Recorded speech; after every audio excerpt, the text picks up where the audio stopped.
কপিলি কপিলি ৰাংঢালী কপিলি আৰু ৰাংঢালী কপিলিয়ে যেতিয়া ৰুদ্ৰ ৰূপ ধাৰণ কৰে তেতিয়াহ'লে নিশ্চয়কৈ দেখিবলৈ পোৱা যায় কি বিধ্বস্ত ৰূপ। মই সেই সামগ্ৰিক পৰিৱেশ দেখাবলৈ মোৰ সতীৰ্থক অনুৰোধ জনাইছোঁ যে চাওক, ৰাংঢালী কপিলিয়ে ৰুদ্ৰমূঠ ধৰি আজি প্ৰায় এসপ্তাহৰো অধিক দিন কামপুৰ কি এক প্ৰকাৰ সৰ্বশান্ত কৰিলে সেই পৰিৱেশ আমি দেখাইছোঁ।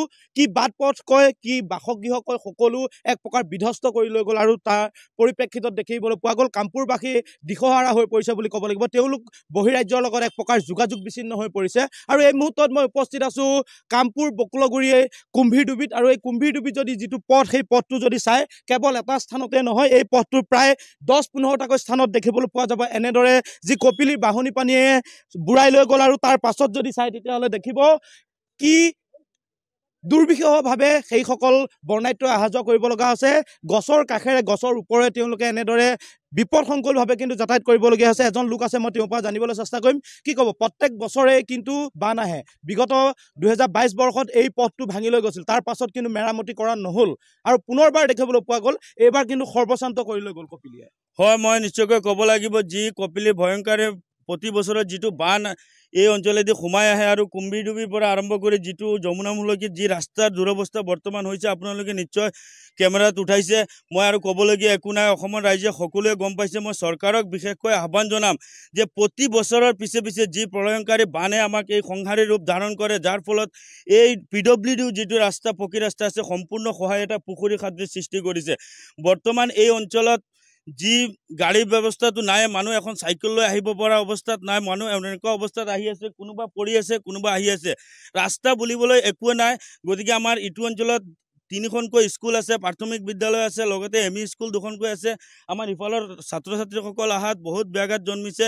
ইফালে কাৰ্বি আংলং সংযোগী যিটো মূল পথ, সেই পথটো বৰ্তমান সম্পূৰ্ণভাৱে ব্যাহত হৈ পৰিছে। কোনো যোগাযোগৰ ৰাস্তা নাই, বৰ্তমান মানুহ যাতায়াত কৰা সম্পূৰ্ণৰূপে বন্ধ হৈ পৰিছে। মই চৰকাৰক এইটোৱে আহ্বান জনাওঁ, 2022 বৰ্ষত যি প্ৰলয়ংকাৰী দুটা বানে এইবাৰ কিন্তু সৰ্বশান্ত কৰি লৈ গ'ল কপিলিয়ে। হয়, মই নিশ্চয়কৈ ক'ব লাগিব যি কপিলি ভয়ংকৰে প্ৰতি বছৰত যিটো বান এই অঞ্চলেদি সোমাই আহে আৰু কুম্ভীৰডুবিৰ পৰা আৰম্ভ কৰি যিটো যমুনামুখলৈকে যি ৰাস্তাৰ দুৰৱস্থা বৰ্তমান হৈছে আপোনালোকে নিশ্চয় কেমেৰাত উঠাইছে। মই আৰু ক'বলগীয়া একো নাই, অসমৰ ৰাইজে সকলোৱে গম পাইছে। মই চৰকাৰক বিশেষকৈ আহ্বান জনাম যে প্ৰতি বছৰৰ পিছে পিছে যি প্ৰলয়ংকাৰী বানে আমাক এই সংহাৰী ৰূপ ধাৰণ কৰে, যাৰ ফলত এই PWD যিটো ৰাস্তা, পকী ৰাস্তা আছে, সম্পূৰ্ণ সহায় এটা পুখুৰী খাদ্য সৃষ্টি কৰিছে।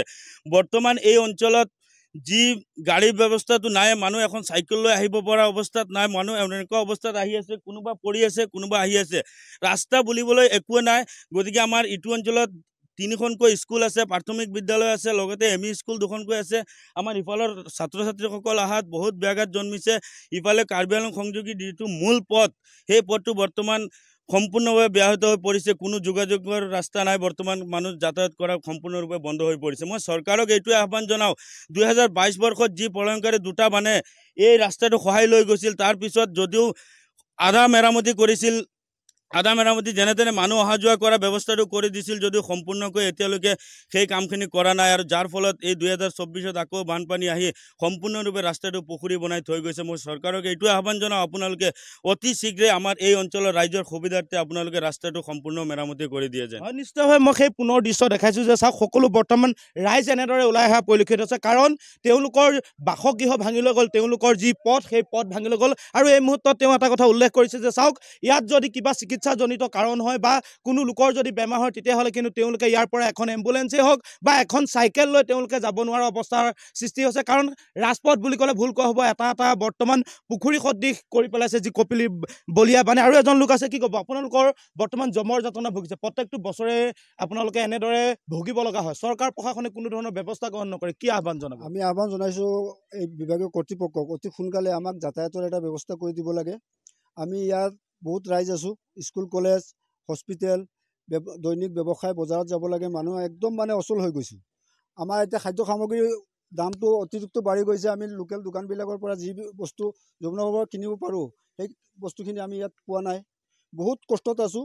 এতিয়া বৰ্তমান স্কুল খুলি আছে, ছাত্ৰ ছাত্ৰীখিনি যাব পৰা নাই, কলেজৰ পৰীক্ষা চলি আছে, ছাত্ৰ ছাত্ৰী আমি নাৱেদি যেনে তেনে ব্যৱস্থা কৰি দিছোঁ ছাত্ৰ ছাত্ৰীখিনি যাবৰ কাৰণে। আমি কৰ্তৃপক্ষক, গড়কাপ্তানি বিভাগক স্থানীয় অনুৰোধ জনাইছোঁ, আমাৰ ৰাইজৰ সেৱাৰ কাৰণে এই ৰাস্তাটো যেনে তেনে যাবৰ কাৰণে বাৰিষাৰ কাৰণে কিবা এটা ব্যৱস্থা কৰি দিয়ে যেন।